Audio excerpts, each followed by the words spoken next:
All right, so welcome to the February Lunch and Learn. We are going to start in with John McCree from the Montana Generational Justice, and then we'll turn over to Kelly to talk about criminal justice programs, and then we'll open it up for conversation and networking and just kind of chat about whatever connections you all need to make. All right, so I'll turn it over to you, John. Thank you. So Montana Generational Justice has been around for a number of years. Originally, I worked in a program separate from this that only dealt with people 60 and older, but now with Montana Generational Justice, we assist people with their documents 18 years or older, and it's a statewide program. So we use Zoom a lot now in helping people get their documents done. And some of those documents are durable power of attorney for healthcare and durable power of attorney for financial. We deal with wills that people need, basic wills. We deal with declaration of homestead, and it's called a TOD, transfer on death, which deals with if people have property, they want to transfer to someone, and upon their passing, that property would pass to them. So the idea of the program is to really, when I first started, I was amazed at how many people didn't have their documents, just the basic documents that they need.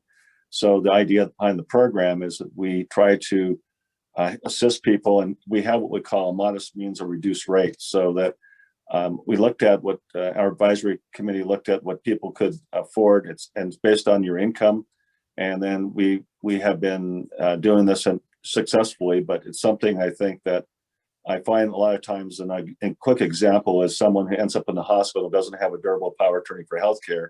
It creates some issues and problems for a person, and it's always on a crisis mode. So what we try to do is we really encourage people at all ages to get their basic documents, and we found out the price range that we have is I mean, the other thing we do is that it's by the document, not by the hour. So an attorney, if you go to an attorney and get your documents done, you're paying by the hour. So we do it by the document, and we've been very successful at that. So if there are people out there who need their documents, give us a call, and I could get the information to Julie, or I think you'll have that information online. Thank you.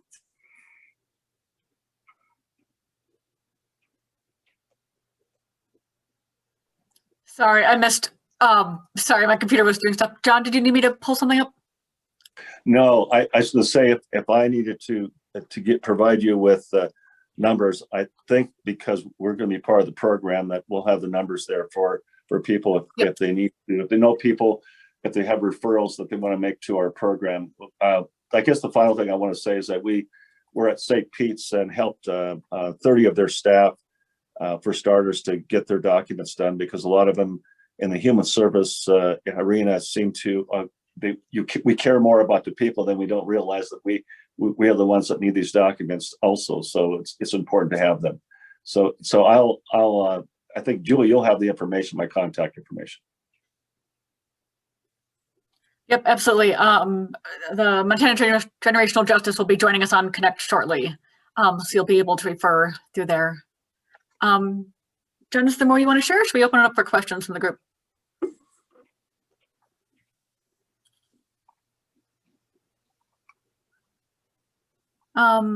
Any questions, folks, for John about the programs?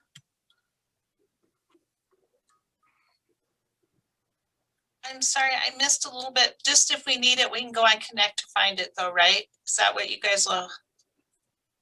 Yeah, I can give you the number. It's 406-422-3904, and I take all the intake calls coming in.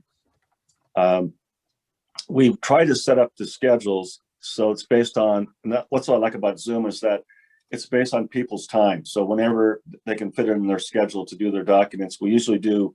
Each of the documents has a series of questions we ask, but the most important documents that we tell people are your durable power of attorney for healthcare and the durable power of attorney for financial. One that people don't realize is a declaration of homestead, though, is that people that own a house, and what that document does is protects your property from let's say medical debt or credit card debt up to $250,000. So that's something that automatically anybody that owns a home should be able to get that. And then all these documents are such that they're important for people to have no matter what age you are.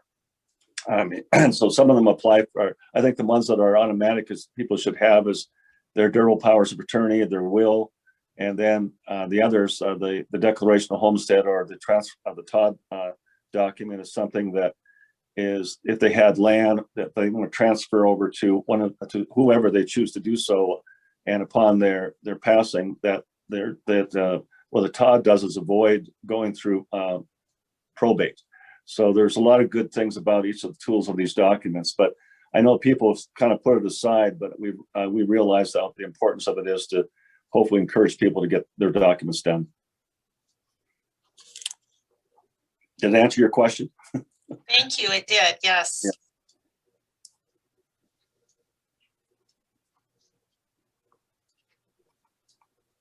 Thanks so much, John. Other questions for now?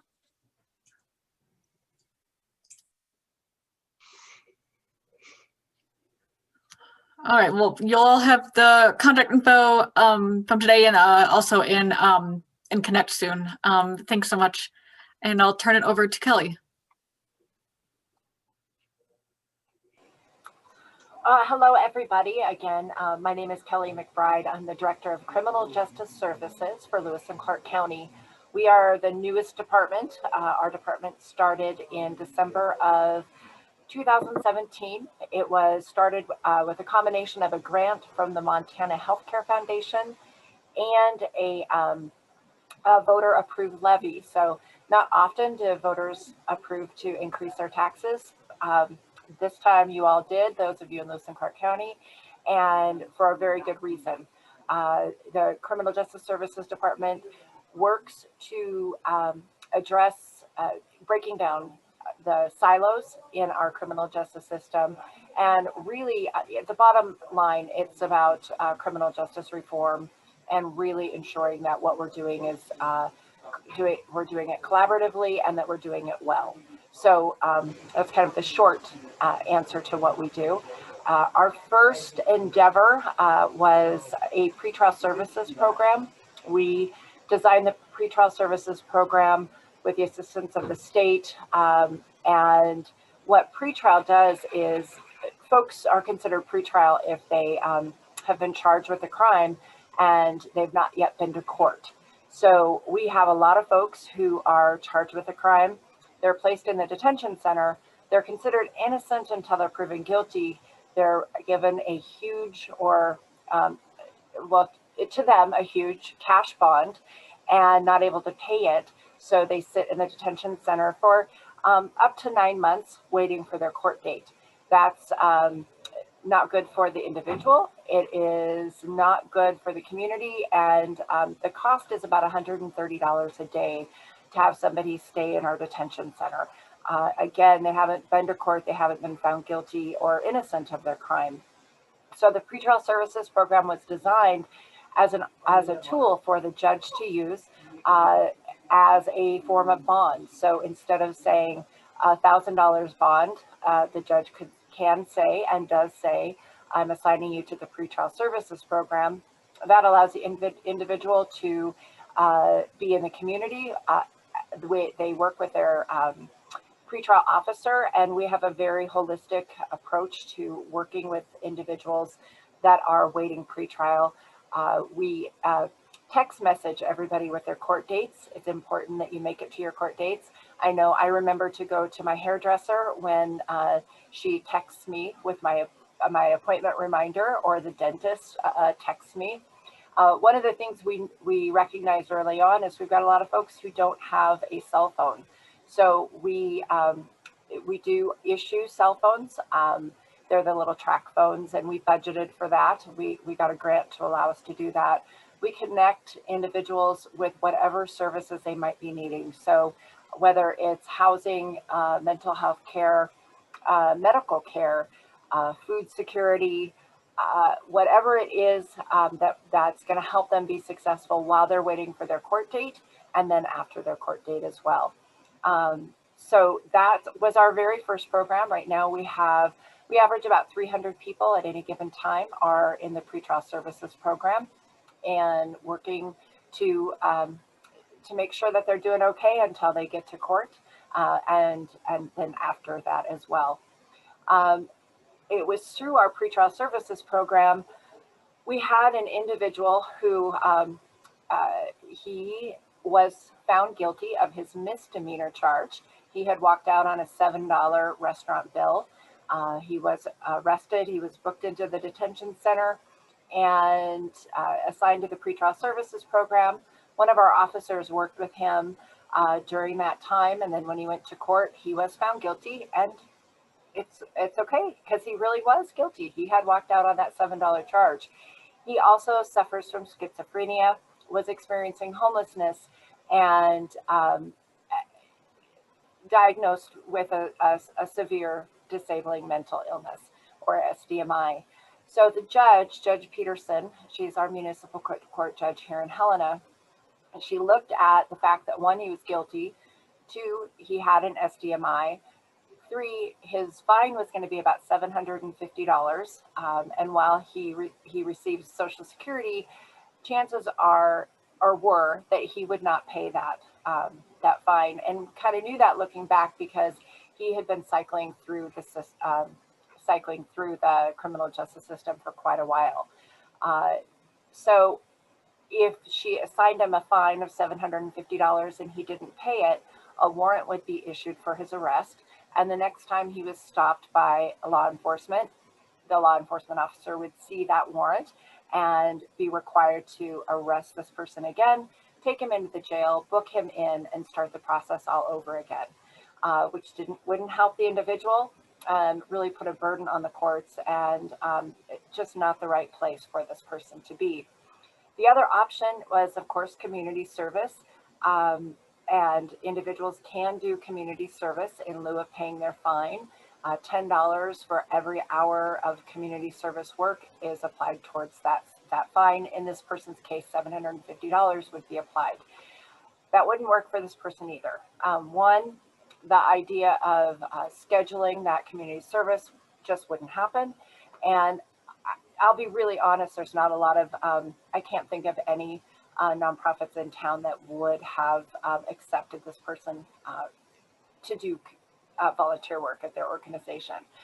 So the judge, and I was so impressed with this, she said, what if we count $10 of every hour that he spends in a mental health appointment towards his fine?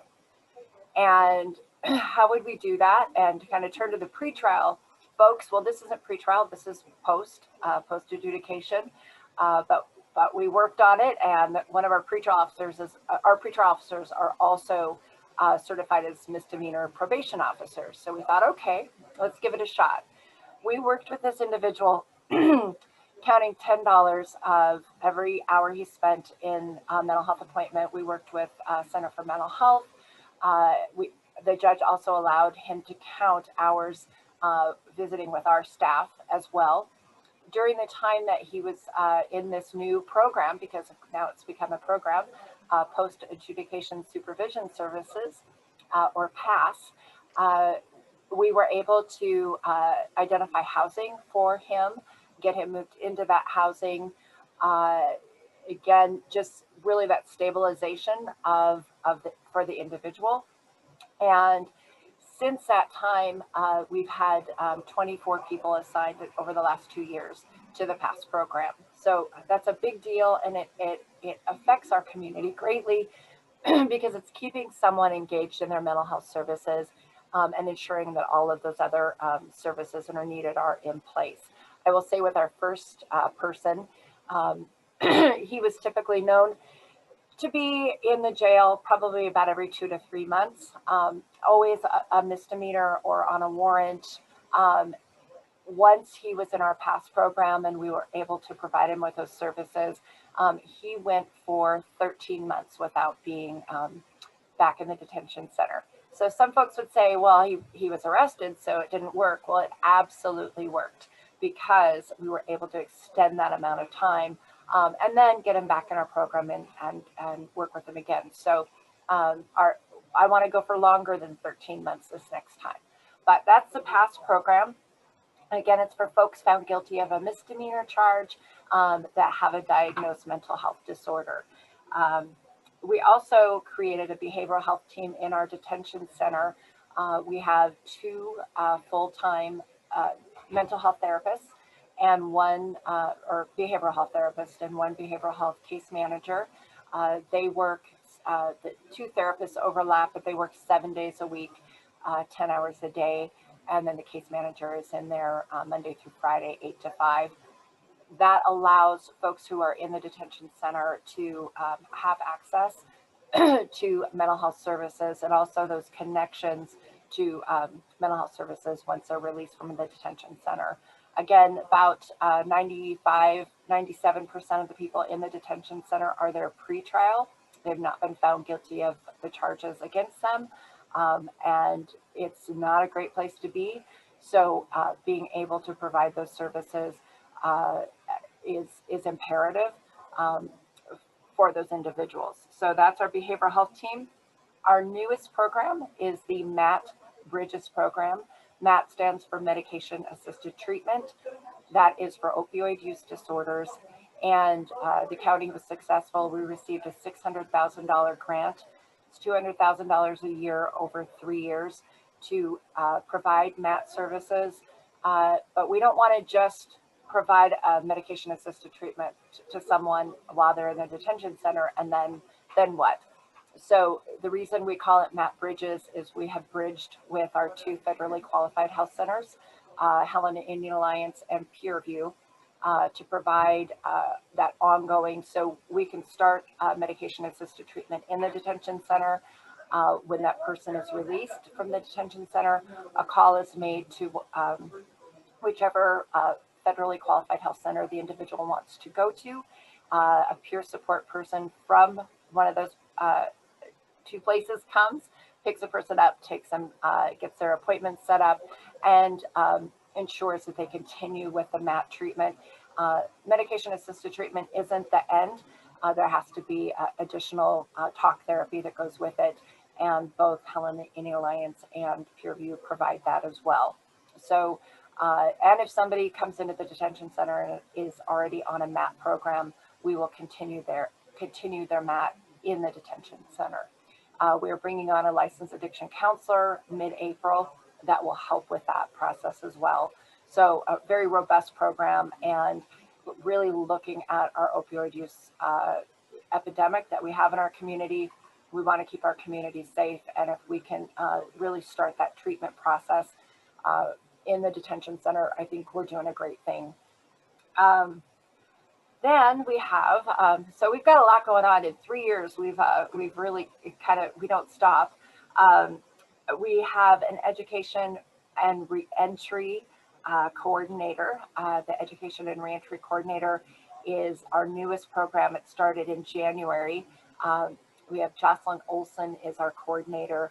She's working with individuals to ensure everyone has a reentry plan that is leaving the detention center. So whatever that might be, do they have housing? If they don't have housing, she knows the connections to get them signed up for Housing First or any of the programs that can get them signed up for Helena Housing. Good Samaritan has a housing navigator that we work with a great deal. But not just that reentry, because that's scary. If you've been in the detention center, now you're leaving the detention center, and somebody just tells you to go to Helena Job Service, that thought, well, they're just going to tell me no, or it's not going to work. Jocelyn is working to bring volunteers, all of you, into the detention center to either provide classes or mentorship to the folks who are incarcerated, so that when someone leaves the detention center, it's not just going to Helena Job Service. And I'm just picked that at random, but I'm going to go to Helena Job Service and I'm going to talk to John, because John came into the detention center and taught a class on how to fill out a job application or how to write a resume. So we're really working on bringing folks in so that there's that connection when the incarcerated person leaves the detention center. We want to see that the community is safe, that folks know where to go to get the services that they need so that they can um, be law abiding. And yeah, so that's our newest program. Pretty excited about that one. We are working with Good Samaritan Ministries. They have a street outreach program right now, and our plan over the next year is to help them expand that so that they can be providing really, we'd like to see people not in the detention center. So if a law enforcement officer can work with a street outreach person, connect somebody who maybe instead of charging them with vagrancy or trespassing, connect them with a street outreach worker, not take them to jail. That and then Good Sam's with their street outreach worker can connect that person with the services that they need. So that's coming. We're calling that Intercept Zero because that's the very first interception point in the whole continuum. We want to keep people out of the detention center and connect them with the services that they need. Finally, we have a huge data project because we can't do anything without the data. I say we can't do anything without the data, and we have been doing a lot without the data. We think we know what's going on, but I would really like to see a dashboard. I want to see what the trends are. I want to know, and I want you all to know as well what the data shows, who's being arrested, who's being booked, how long are they staying in the detention center. Could they have been in the pretrial services program instead of being given a cash bond? That cash bond, it can be impossible for some folks to afford. We had one gal in over 18 months, and it was pretrial. She had not been to court. 18 months she was in. She had a diagnosed mental health disorder, and there was a cash bond attached to her, and she couldn't afford the cash bond. So instead of being in the pretrial services program, instead of being connected with services, she stayed in the detention center, and that was really, it was so frustrating. I'll tell you though, you have a team of people. So you have the county attorney's office, you had the public defender's office, our department, the detention center, and then district court judge all work together to come up with a plan, and then work with community providers to be there so that she could be released. And so that was a good ending, but a little bit frustrating, and it goes back to that cash bond. So I'd like to see more. I want to know what the data is. I want to know what's going on. We have released a request for proposal for a vendor to create this dashboard. There's other communities that have a dashboard, a live dashboard with all of the criminal justice information. We will be selecting our vendor on Monday and then moving forward. So I would say, I'd like to tell you in 2 months, but I think realistically in about 18 months, we'll probably have some really good data for you all to see. That data will be outward facing, so it will be available to the community on our website, the county's website, and you'll be able to see what's going on. It'll also help us identify where we should be putting our money and our focus and our attention, and ensuring that we have a safe community and that we're providing the services that we should be. That's my story. Awesome, Kelly. Can you tell us real fast about 7Gen? I think this will be interesting for our Head Start folks. Yes, and that's the one I skipped. It's right there, 7 generations. So 7 generations, we knew that one of the places we needed to look at is that familial cycle. So I think those of us that have worked in the community, have worked in nonprofits, you start to know names. And I know when I was at YWCA, I had a mom come in with her newborn, and oh my gosh, the baby was so darling. And that was my first thought. And my second thought, and that's what was very chilling to me, my second thought was, I wonder how old this baby is going to be the first time he goes to jail.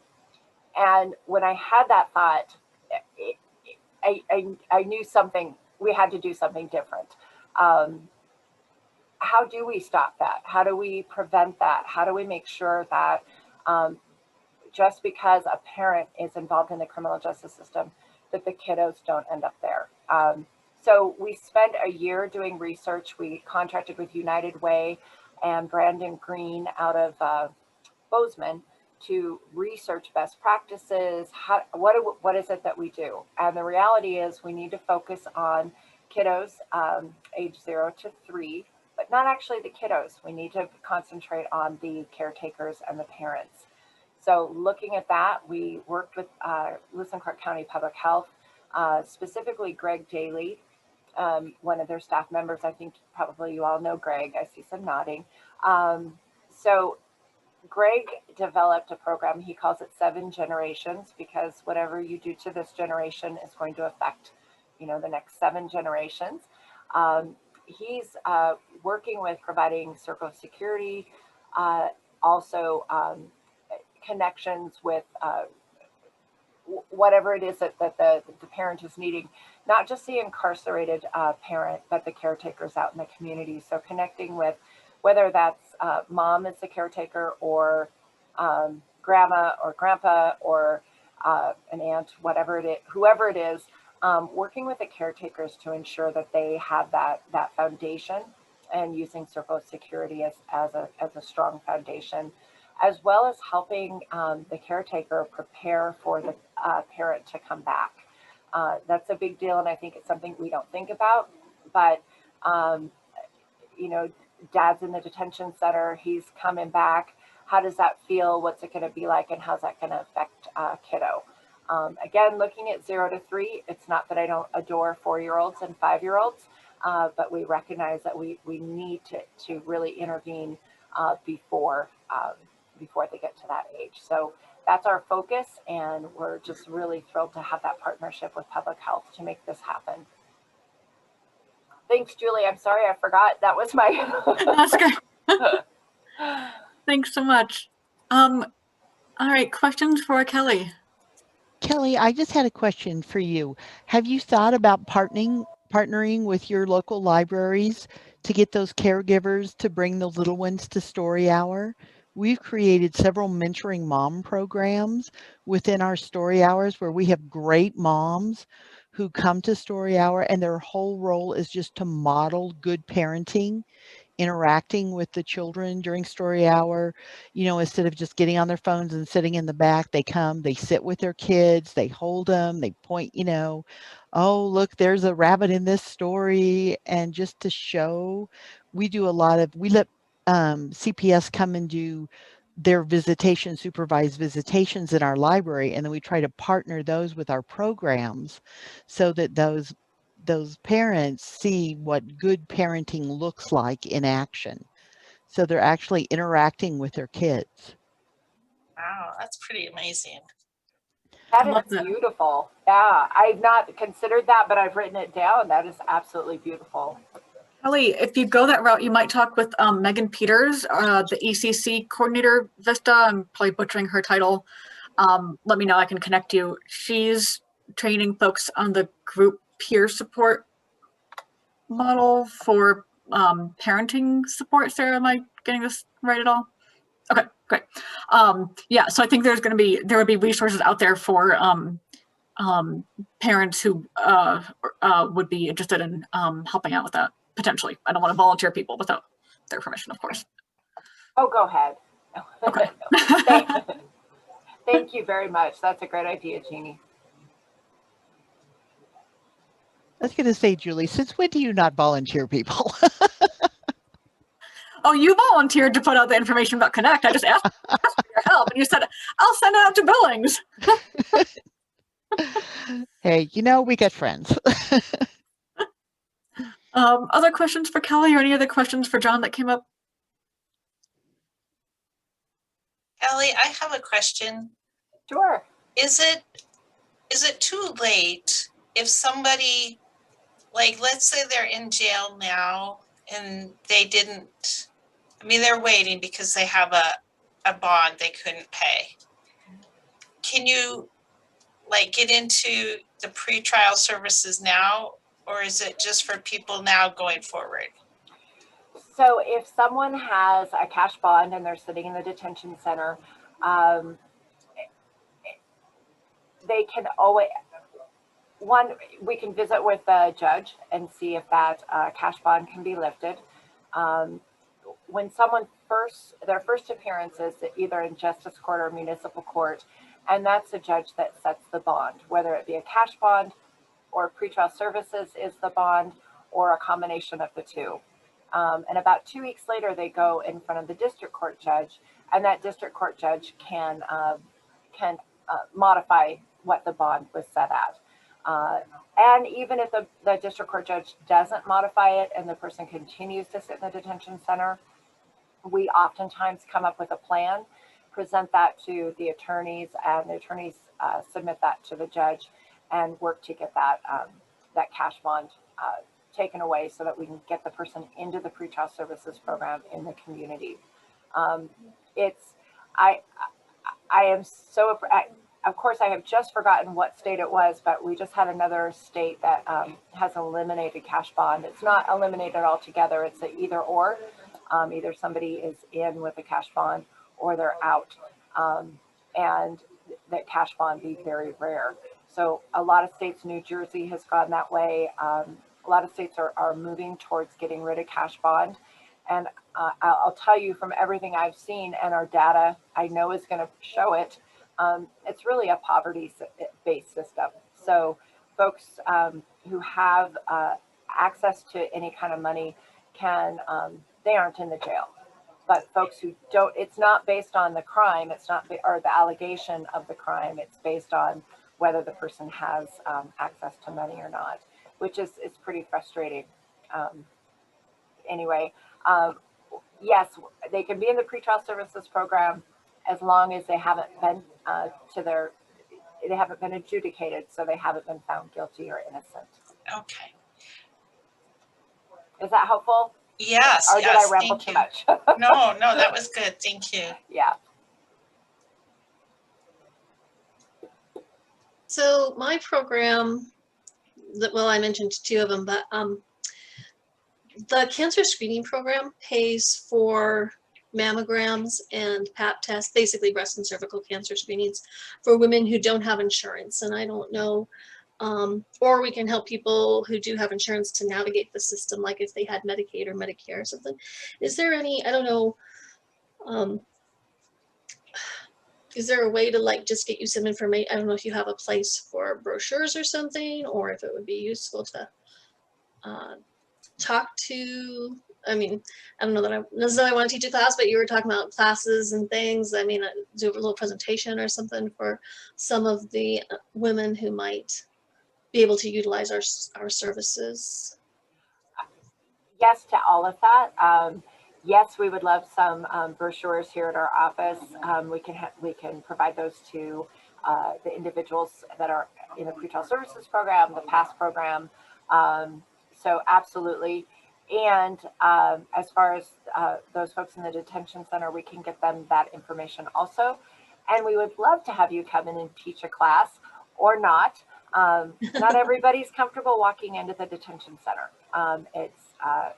It is new and renovated, but I understand that. So if there's someone who did want to come in and teach that class, I could have Jocelyn Olson reach out to you, Melissa, and see if you can identify somebody who would want to go in and teach that. I think that would be wonderful.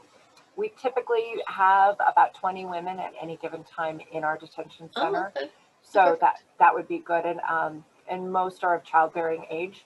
So yeah, I'll have, do you mind if I give Jocelyn Olson your name? No, that'd be great. Okay. Yeah. And do you want me to give you my number and stuff too? Are you you're with the county? I am, yeah. So we will find you because we're also with the county. Okay, yeah, that's true. Perfect. John and Kelly, thank you both so much for your presentations. There's Thanks, a comment Julie. from Jennifer saying, wow, and great programs for both of you. So I'm just going to open it up for general networking. If anyone has other questions. I do want to go back to Penny. We missed you earlier with the intros. Would you like to introduce yourself? Hi, my name's Penny. I'm with the Helena Indian Alliance. Sorry, I had to eat lunch. That's why I put my thing on. And actually, I'm a practicum student with the University of Montana, and I'll be graduating with my bachelor's in social work on May 1st. And I'm also applying for my LIC, and I'll have be a candidate, whatever, next week probably. I'm putting in my application anyway. I always get tongue twisted with that word.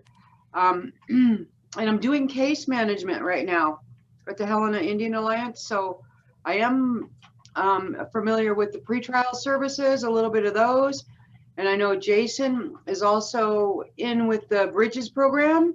So I do know about that.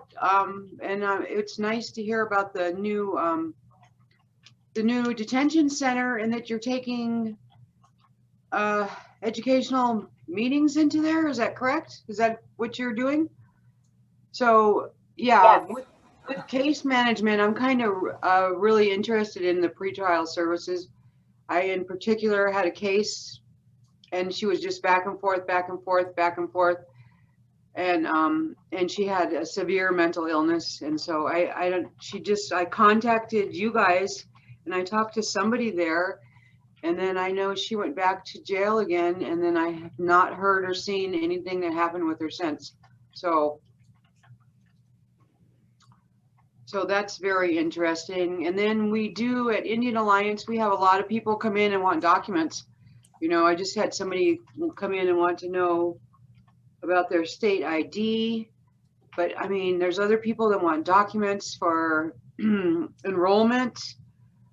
Anything I can help them with, John, I believe that's what you can help with. So it's good to Sure. know what's in the community and what is available. I've been in the community for about 16 years working as a cosmetologist. So I have contact with a lot of resources sitting in my chair, but it's nice to meet everybody.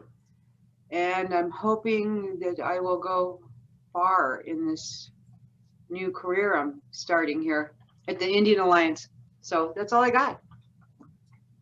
Well, one of the programs to respond to her was that we have done Indian wills for a number of years for people, and usually with the Indian will, that's trust land documents that we do, and we have attorneys and paralegals that do that. And along with that, we address the durable powers of attorney that most people need with that. So that's another program that we focus on, but primarily we're just working.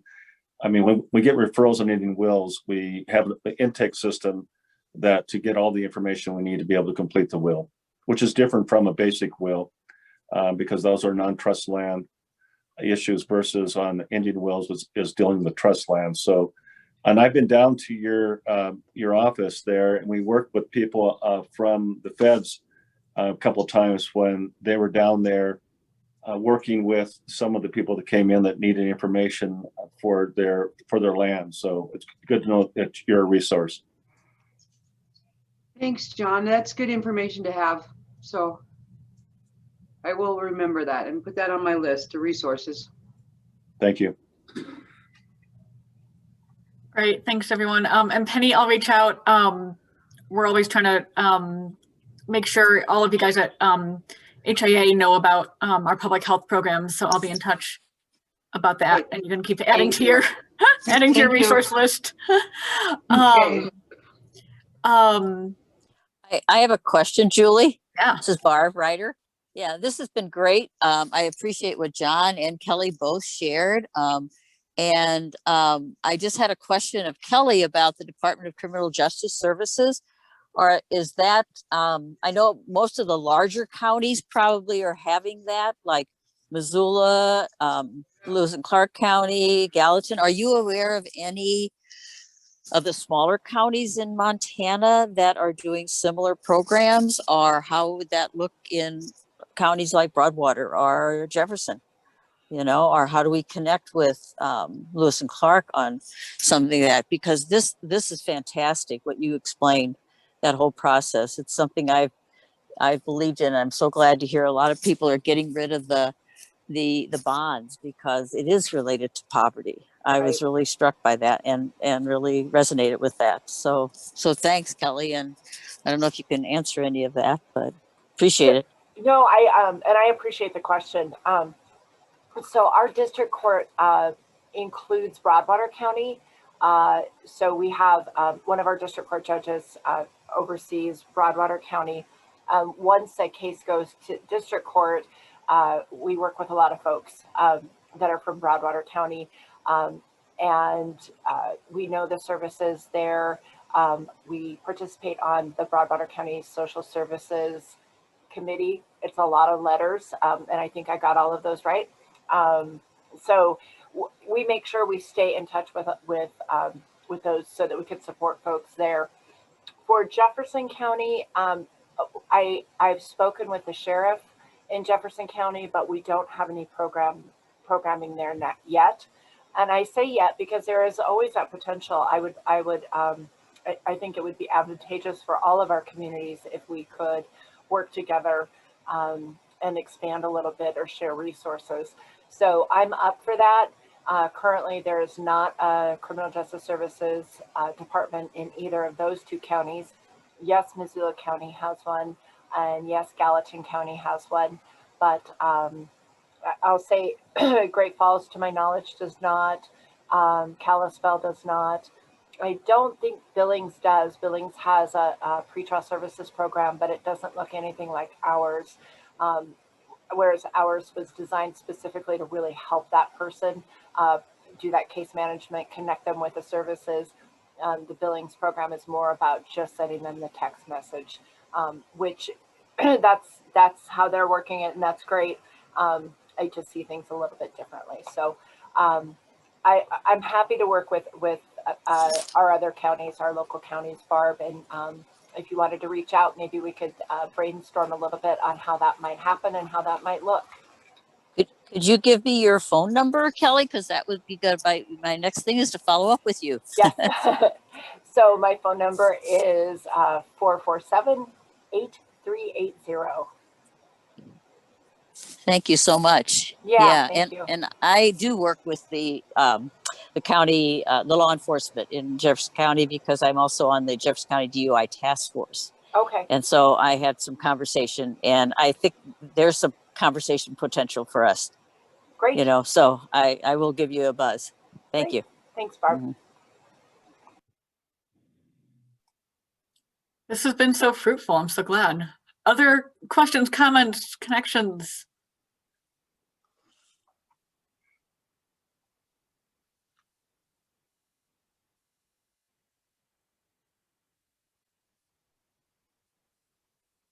Great.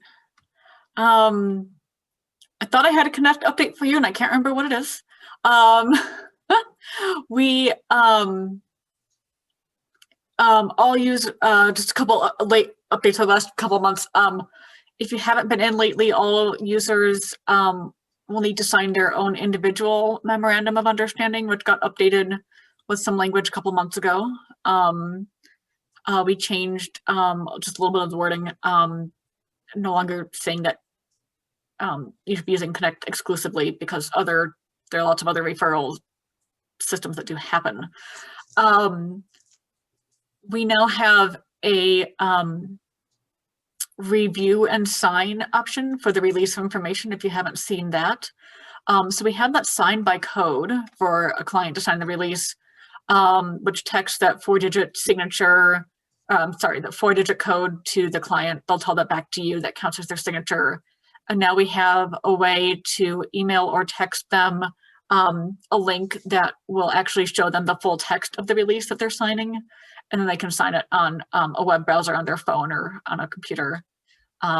So for folks that do want to review what they're signing, that's another option. And you can now print release of information as well to the system. If you click on the ROI tab, there's a little reports drop down next to the that individual or that specific release, and you can print that release if you need a hard copy or if the client wants one. We have a community meeting next week that Barb and Jeannie have been so graciously helping me with advertising in Jefferson County. So trying to get the word out about Connect in Jefferson County. So if anyone has contacts there or would like to come and get to network with Jefferson County folks, it'll be next Friday at noon. If you don't have that info and you want it, let me know. And otherwise, we'll see you all next month. And I'll keep the Zoom room open for a minute. Julie, I have to ask you a question, another one. Yeah. After everybody's signed off, so don't go anywhere. Okay. All right, thank you all. Also, I welcome ideas for what programs you'd like to hear about at the next Lunch and Learn. So feel free to let me know about those as well. So thank you all so much. Well, thank you. It was great, Julie. I learned a lot. Yeah, ditto. Thank you, It always Julie. is. See you next. And have you sent out an official, I don't know if I've lost it or if I have it yet. The one for March 5th, Yep, I'll resend it. And I'll send it you'll to you, resend it? Penny, as well. Appreciate Yep. it. Okay, appreciate that. Thanks much. Of course.